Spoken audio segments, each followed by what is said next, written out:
As Mark graciously pointed out, I am not the national president of AFG, which represents about 600,000 federal employees all over the United States and abroad, but I am the president of AFG's local 1924 here in Washington, D.C., and we represent what we still call legacy INS employees who work in both USCIS and ICE in the National Capital Area, as well as our field offices in the state of Virginia, several other remote locations, and at our consulates around the world. So altogether, we represent about 2,000 immigration adjudicators, enforcement agents, and various other folks who are really on the front lines doing this very awesome task.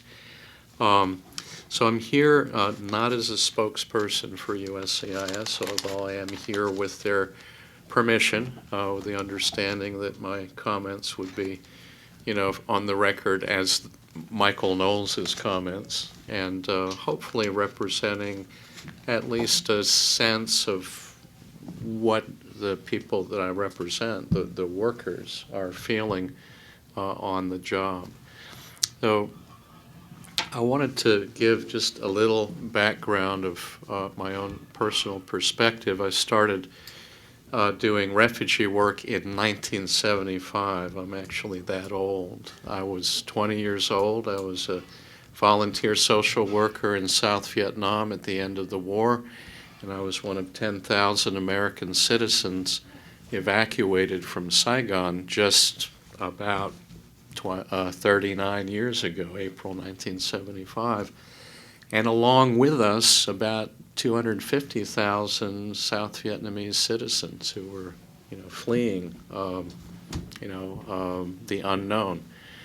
That summer, I wound up working in one of the large resettlement relocation centers in Indiantown Gap, Pennsylvania, and that began a long career with various nonprofits working under contract to the U.S. Refugee Program, worked in the refugee processing camps all over Southeast Asia.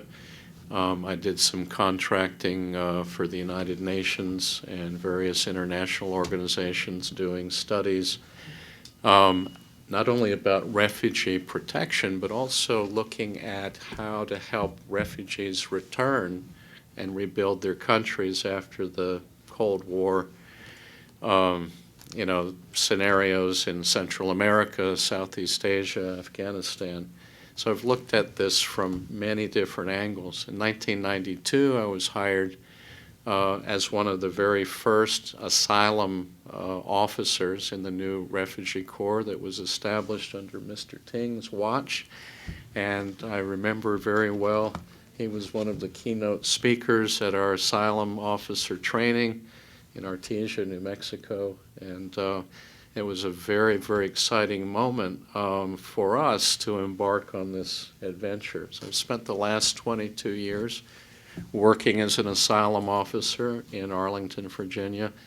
And about 15 years ago, took on the union role because I realized it was really important not only to be doing a good job as an immigration officer, but working to protect the rights and working conditions of the immigration workers themselves.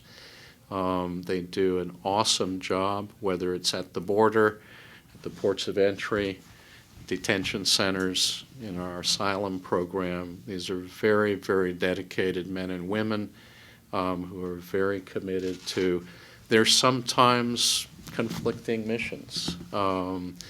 It takes a big step back to look at the picture and really see how it all fits together, or at least is supposed to. Mr. Cadman raised many important issues.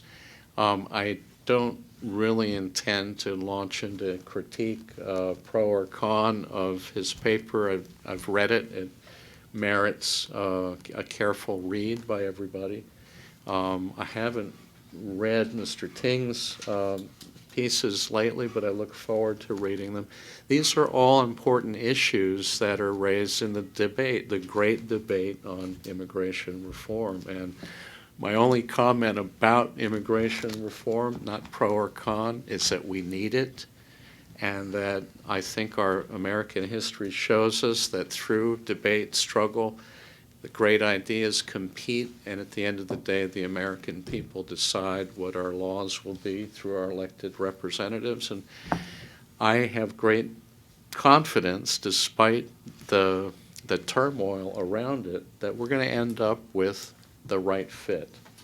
It may not be easy getting there, but hopefully our country is up to the task of getting through that debate. I want to talk a little bit about some of the things that I do as an asylum officer and things that I'm hearing from my colleagues. In particular, Mr. Krikorian asked that our union send somebody to talk about some of the challenges that asylum officers face. I think you said, how are we coping with the massive increase? I think Mr. Cadman said a threefold increase in our border, but specifically the increase at the border. I mean, the APSO claims, the credible fear claims, and it's a very stressful job. The Asylum Corps is made up of quite a diverse group of people. Many, like myself, Mr. Ting and company, when they set us up, actually went and recruited very heavily outside of INS to bring in people that had the kind of extensive experience that I have had over many years. And so that first class had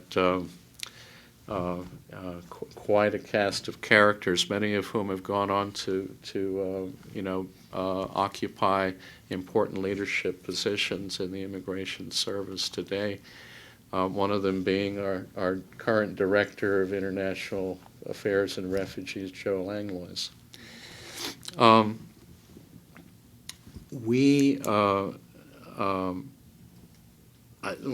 have to take one exception to a phrase I saw in the report about rubber stamping. We don't rubber stamp. I don't rubber stamp. I have seen rubber stamping, but that was about 30 years ago. I've had a front row seat in this, working in refugee camps in Southeast Asia when we didn't have, it was before the Refugee Act of 1980, when the only real refugee program that the U.S. had was ad hoc. It was a act of Congress to say we're going to give parole to X 100,000 Vietnamese, Soviet Jews, Nicaraguans, whatever group was viewed of national interest. We didn't really have an asylum adjudication program. That was really rubber stamping. It was an important humanitarian program, but there was not a whole lot of case-by-case scrutiny. I actually remember the day in January 1980 as a volunteer presenting cases to, I think his name was Bobby Lee Cook. He was a TDY INS officer. And we'd prepared all these forms, just kind of, these are refugees.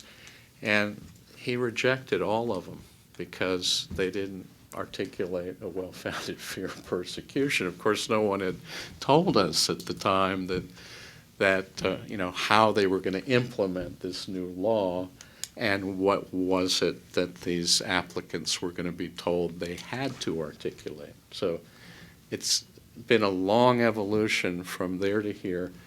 We give very, very intensive scrutiny to each case. I think I would like to say we're probably one of the most rigorous vetting processes in the entire immigration service, and indeed looking at our consular services abroad. We have an individualized personal interview with each applicant that lasts anywhere from an hour, or in cases of people like Michael Knowles, maybe 2 or 3 hours. I personally check, 8 to 10 different national criminal and security databases. They get fingerprinted, photographed, registered into the law enforcement and immigration system, which is also a significant side benefit of the asylum program, where people are coming out of the shadows and getting registered into the system. And then I have to do a personalized written assessment of their claim, assessing their credibility, looking at the country conditions, applying the applicable law, and making a very difficult decision, very subjective. There is a lot of fraud. There's a lot of fraud in all immigration programs, and I think Mr. Cadman articulated many of the, the potential pitfalls. But I just have to speak again as an individual, and for my colleagues, we take fraud very seriously. In fact, under our new performance work plans that were just issued, we were told that 60% of the weight of my performance review was going to be how well I did on fraud detection and national security. In my own asylum office, where we fluctuate between 30 to 40 officers in this office that's responsible for the mid-Atlantic states. 4 of us are dedicated fraud detection and national security officers. That's all they do, those 4 officers. And we are constantly flagging not only individual cases, but bringing to their attention some of the patterns so that they can not only help us adjudicate the cases, but feed that information back into what I think is a pretty robust fraud detection and national security unit, notwithstanding all of the challenges that Dan very carefully articulated. I would say one of the biggest challenges we face is the weight of the decision.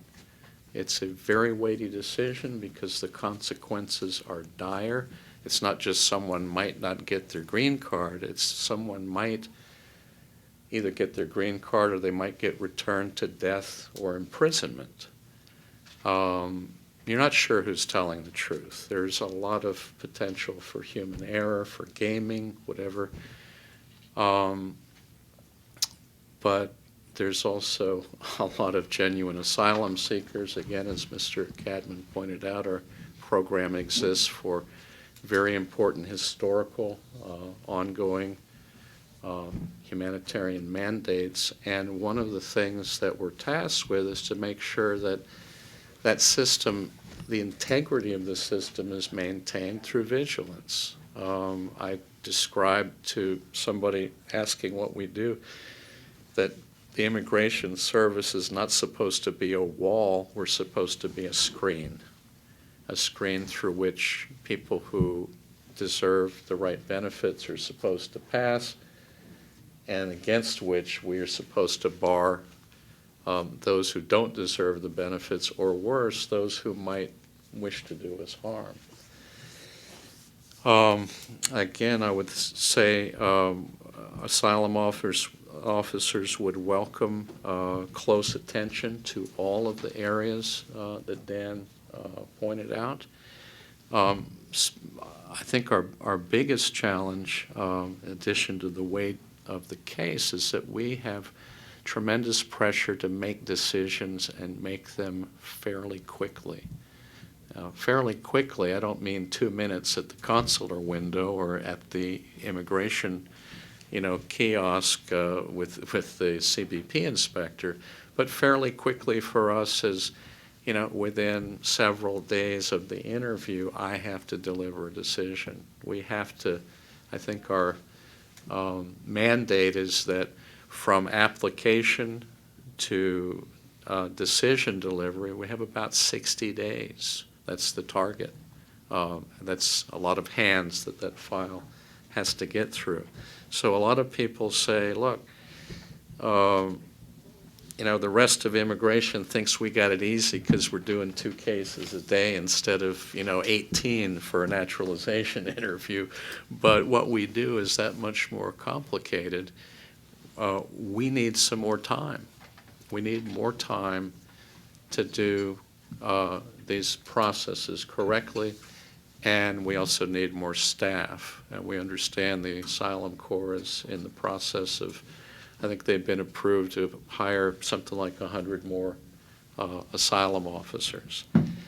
So more time, more staff, more resources, and more public support and recognition for what we do.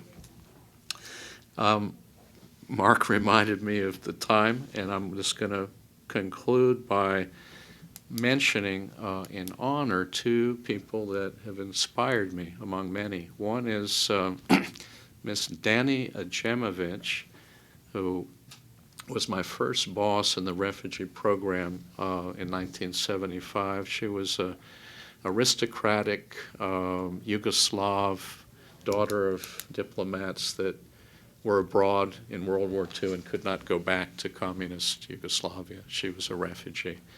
Distinguished career in refugees and social work.